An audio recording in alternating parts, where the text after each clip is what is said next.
Deaths of 2 Navy men reclassified as murder.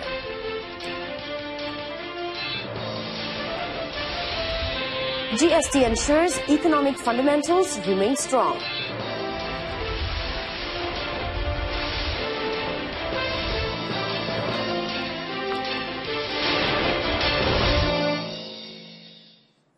Good afternoon, I'm Cynthia Arthur. You're watching News on 2.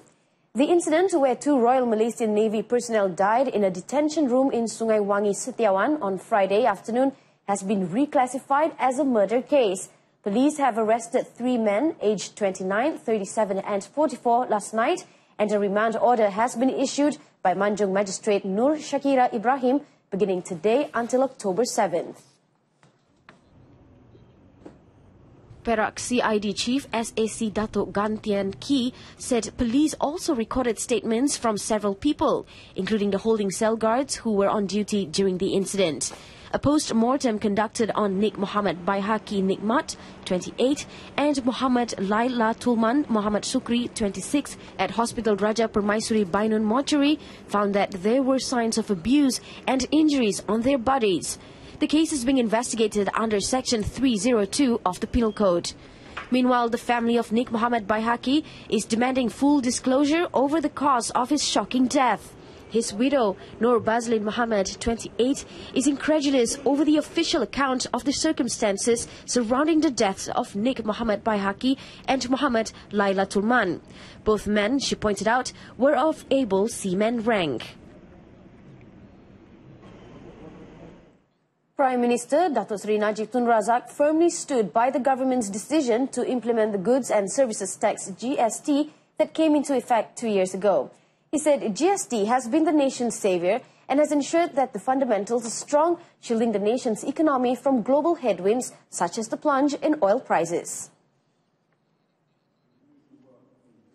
Furthermore, the Prime Minister said the strengthening of the economy has promoted investor confidence, seeing a rise in the numerous renowned companies making Malaysia their base. Among them are Broadcom Limited, HSBC and Huawei, who have invested billions of ringgit as long-term plans for their operations in Malaysia.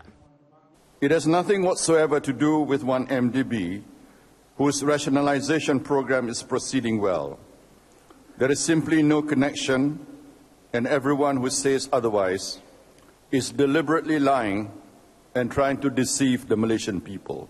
Speaking at the Malaysian Investment Development Authority 50th anniversary in Kuala Lumpur, Datuk Seri Najib, who is also the Finance Minister, said the GST 6% tax was introduced to ensure that the country's economic fundamentals remained strong amid global uncertainties. Meanwhile, Datuk Seri Najib has called on the 13,000 cooperatives in the country to be more competitive, develop sustainability and create new employment opportunities for Malaysians. He said with a total membership of more than 7 million people and assets standing at 130 billion ringgit, the cooperative sector stands to be the nation's third largest employer after the public and private sectors. Saya juga ingin melihat bahawa koperasi di mana mengajikan pada kadar yang lebih tinggi iaitu 12%, justru tidak mustahil kita melihat sektor koperasi negara menjadi pencipta peluang pekerjaan dan menjadi majikan yang ketiga terbesar selepas sektor swasta dan sektor awam. He said this during the opening of the 4th annual general meeting of Koperasi Profesional Putrajaya Berhad, Koprojaya, of which he is also the patron. The Ministry of Domestic Trade, Cooperatives and Consumerism will ensure that Kedai Rakyat 1 Malaysia KR1M 2.0 outlets will abide by the fair price scheme according to the free market economy determined by supply and demand. Kedai Rakyat 1 Malaysia juga adalah satu program terpaksa mengikut kaedah yang sama.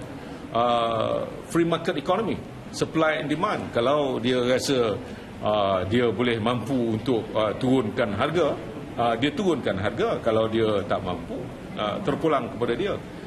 Yang penting kepada kita adalah Sesuatu yang kita lakukan itu memberikan kelegaan, keselesaan kepada masyarakat di sekeliling kedai rakyat nanti. Currently, there are 10 companies that had tendered for the contract to become KR1M operators. Datuk Sri Hamzah was speaking after launching the Youngpreneurs Go Carnival, YPGO, organised by the Companies Commission of Malaysia, SSM, at University Kuala Lumpur, UniKL. Deputy Prime Minister Datuk Sri Ahmad Zahid Hamidi had urged in July that Mydin's contract of KR1M be withdrawn after it was found to be selling its products at far above the market prices. Coming up in sports, Jeremy Gunn resigns as men's doubles coach. Stay with us.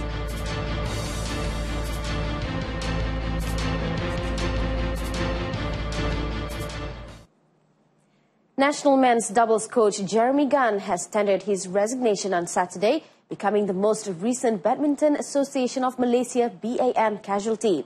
Its president, Datuk Sri Norza Zakaria, after chairing the council meeting at the Academy Badminton Malaysia ABM, confirmed that Jeremy had given his 3 months' notice. As it is now today, for instance, we received a resignation letter from Jeremy. So Jeremy given 3 months' notice. So I've told Chan Soon Kit he has to come back to me. What is his plan? Yeah.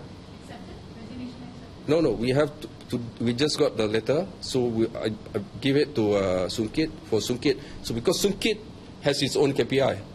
Jeremy's resignation came as the latest blow to the association, following the resignation of former technical director Morton Frost, who quit earlier this month after serving BAM for 2.5 years. One of Jeremy's major contributions include guiding former men's doubles pair Goh Wee Shem and Tan Wee Kiong to the 2016 Rio Olympic Games silver medal. The remaining men's doubles coaches now are Hid, Chia Soon Kit and Rosman Razak. That concludes this afternoon's News on 2. In our top story, death of 2 Navy men reclassified as murder. Join us again at 7 this evening. I'm Cynthia Arthur. Thank you for watching.